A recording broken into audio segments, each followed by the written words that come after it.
வணக்கம். இந்த பதிவில் குரு தசைக்கு பிறகு வரக்கூடிய சனி தசை ஒரு விளக்கமாக இந்த பதிவில் நம்ம பார்க்கலாம். இப்போ ஜாதக கட்டம் திரையில் வருது. இவர் பிறந்திருக்கிறது மீன லக்னம், மகர ராசி, அவிட்ட நட்சத்திரத்தில் இவர் பிறந்திருக்கிறார். லக்னம் மீனத்தில் இருக்குது. 2ஆம் அதிபதி 3ஆம் இடத்துல, செவ்வாய் 3ஆம் இடத்துல அமர்ந்திருக்கிறார் ரிஷபத்தில்.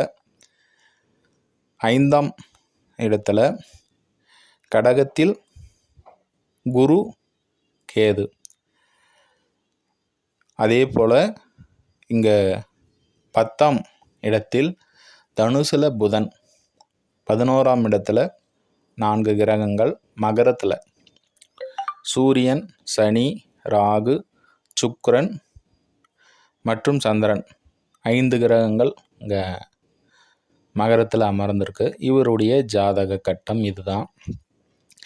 இவருடைய கேள்வியே எனக்கு சொந்த தொழில் அமையுமா, யாருக்கிட்டையும் கை கட்டி வேலை பார்க்காமல் என்னுடைய சொந்த காலில் நான் நிற்பேனா அப்படின்றதான் இவருடைய கேள்வி.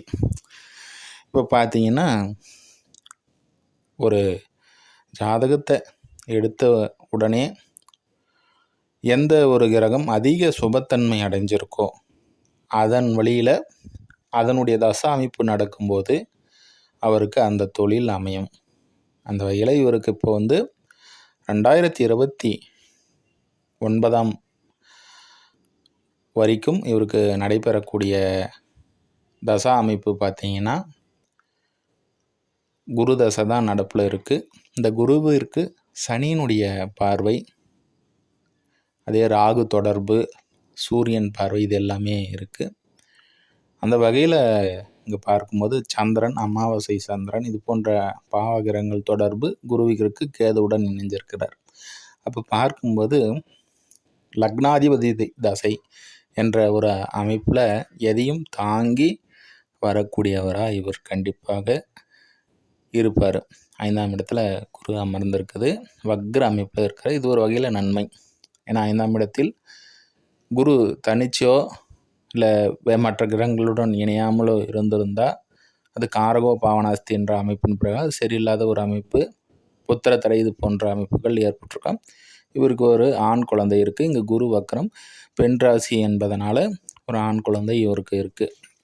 அந்த வகையில் இங்கே பார்க்கும் பொழுது லக்னத்தை குரு பார்த்துறார், சனியினுடைய பார்வையும் இருக்குது. ஆனால் இங்கே சனியிற்கு குருவின் பார்வைப்பட்டு சனி அங்கே பார்ப்பதால் பெரிய கெடுதல்கள் எதுவும் இல்லை. அந்த வகையில் இந்த குரு தசையானது ஒரு பெரிய சிறப்பான ஒரு அமைப்பு இருக்காது. ஒரு ஜீவனம், 10ஆம் இடம்ங்கிறது ஜீவனஸ்தானம். அப்போ குடும்ப தேவைகளை பூர்த்தி செய்ய முடியாத ஒரு நபராக அந்த குரு தசையானது இவருக்கு இருந்திருக்கும். அப்போ சனி தசை எப்படி இருக்கும்? இந்த குரு பார்வை சனிக்கு கிடைக்கக்கூடிய ஒரு அமைப்பில் சனி, சூரியன், ராகு, சுக்கிரன் மற்றும் சந்திரன், இந்த 5 கிரகங்களையும் இந்த குரு பார்க்குறார். அப்போ சனி தசை நடப்பில் வருது. காலபுருஷனுக்கு 10ஆம் இடமும் கூட. சனி காலபுருஷனுக்கு 10ஆம் அதிபதி, 11ஆம் அதிபதி. இங்கே 11ஆம் இடத்தில் அமர்ந்து குருவின் பார்வை படக்கூடிய 11ஆம் இடத்துல உபஜயஸ்தானத்தில் எந்த ஒரு கிரகமே இங்கே பலமாக தான் இருக்கிறாரு, குருவின் பார்வையில் இருக்கிறாரு. அந்த வகையில் சனியினுடைய காரகத்துவ வழியில் சனி சுபத்தன்மை அடைஞ்சிருக்கிறாரு. அங்கே ராகு மற்றும் சூரியன், சுக்கிரன் போன்ற கிரகங்கள் இருக்கக்கூடிய ஒரு அமைப்பில் இவருக்கு சனி தசையில் சிறப்பான தொழில் அமையும். உடனுக்குடன் ஒரு விற்கக்கூடிய ஒரு பொருளில் இவருக்கு கண்டிப்பாக சனியினுடைய பொருள் பார்த்திங்கன்னா திரவிய பொருள்கள். அதில் குரு ஒரு சுப கிரகம்.